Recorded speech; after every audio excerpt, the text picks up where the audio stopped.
Hey everybody, this is Dr. Joe Borio with this week's Thot Flash.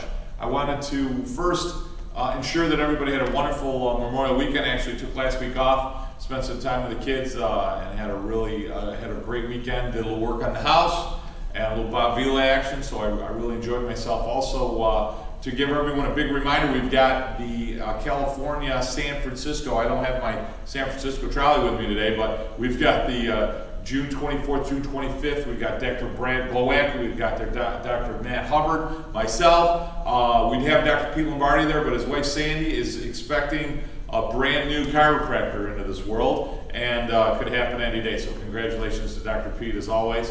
A great friend and a great chiropractor and a great part of Chiropassion Consulting.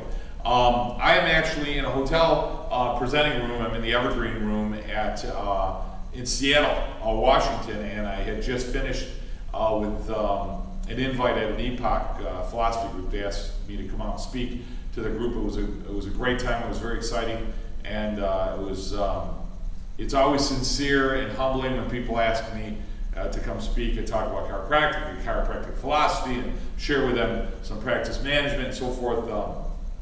Very much enjoyed myself. Running on a little awkward timeline here because it's pretty late in the night on East Coast time, but all well worth the trip. I got a chance to grab a few minutes of sleep before we presented, just to be ready for a long night, and it wasn't even long. I'm actually so fired up, I could have gone for a couple other hours, and most of the crowd probably could have gone for a couple other hours as well, but a lot of guys had to get back, ladies had to get back to their practice. So Dr. Randy Blaze had asked me to come out and speak to the Seattle EPOC, and they've had a lot of other great speakers out there, so it was really a great experience to be here, and certainly my thanks go out to him, and really to be asked to share some of what we do in our practice and what I've been doing in practice for 20 years. The thing I wanted to talk about today was that internal switch. I think that needs to be flipped, and in that chiropractor inside you that makes you go to work every day, in your view, your attitude of going to work every day versus going to serve. And I still often hear people say, I'm going to work. You know, I'll be the first one to tell you, handling paperwork and you know, maybe dealing with administrative issues and staffing issues and the administrative aspect, the day-to-day of being, if we even want to use a boss, they're part of running, in our case, a very big office.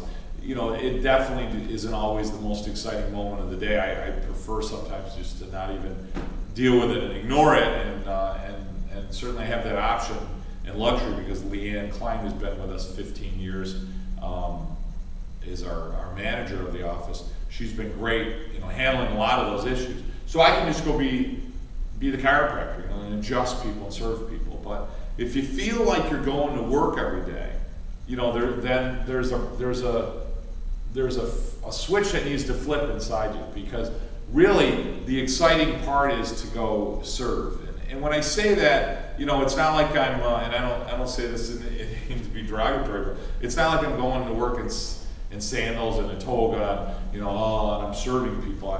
You know, that's not what I mean by that. But I mean, it's the intention, it's the objective. It's what is your point when you go in there and you start putting your hands on people? I mean, is your point to crack their back and get paid? Is your point just to make sure they're paying? Or is your point to give them something, some value, to actually serve them with a product, to serve them with something that is so beautiful, so genuine, so natural, so unique that no one else does, to ensure that their nervous system works better, that their children's nervous system works better, something that you need to nurture so they understand that they need to keep on with care and keep on with the regular adjustments. That you become, if you will, a professional friend. You don't want to be too friendly, but a professional friend with them. So you're able to still mentor them and direct them and lead them to a different place. You know, if you feel like you're going to work every day, well, hell no, it's no wonder your office doesn't grow. It's no wonder that you're frustrated. It's no wonder your staff feels frustrated. Does your staff feel like they have to go to work every day? You know, your job as a leader, your job as a healthcare leader, your job as a chiropractor in this environment is to lead people. It's to lead them to a different understanding, a different paradigm, a different way to live their life, a different way to treat their body. And I don't mean that in the sense of treatment. I mean how they handle in day-to-day what they put in their body, and how they handle their nervous system, and how they handle their spine. Last week I spoke at Lyceum. I forgot to wear my shirt. I'll wear it. I'll wear it on my next Thot Flash. But the president of the college, Dr. John, he was awesome. And Lyceum hear us roar, and they talk about revitalization and recommitment and the focus to go to a truly principled college was great. For a guy that went to National. I mean, they talk about chiropractic, they talk about philosophy.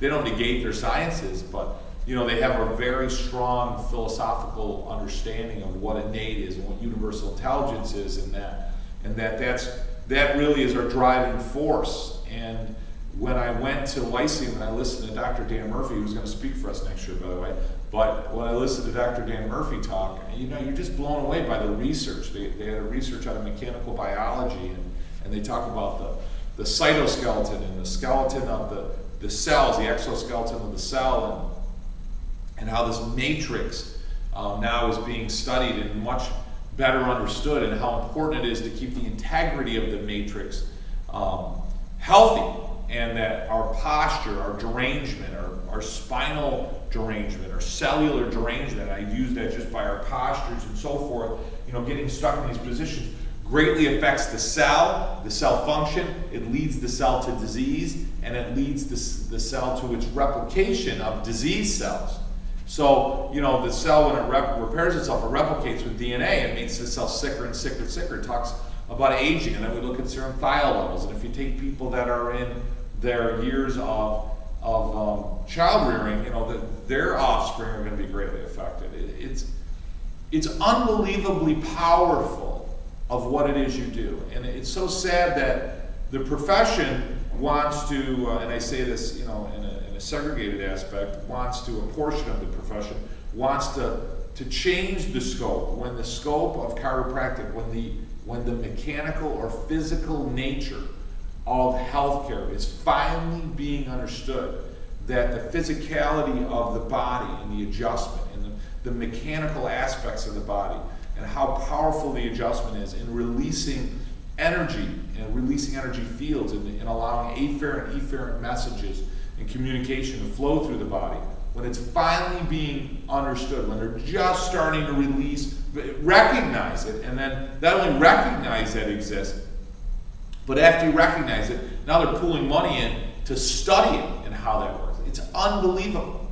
And it's something that you should be excited about and proud about, because when you read research and dissections that were done by D.D. Palmer and B.J. Palmer, and you read their overwhelming study and research, it's amazing that now, 80 years later in some cases, 70 years later, 100 years later in some cases, that science is finally catching up. You see, science wasn't ready for these men.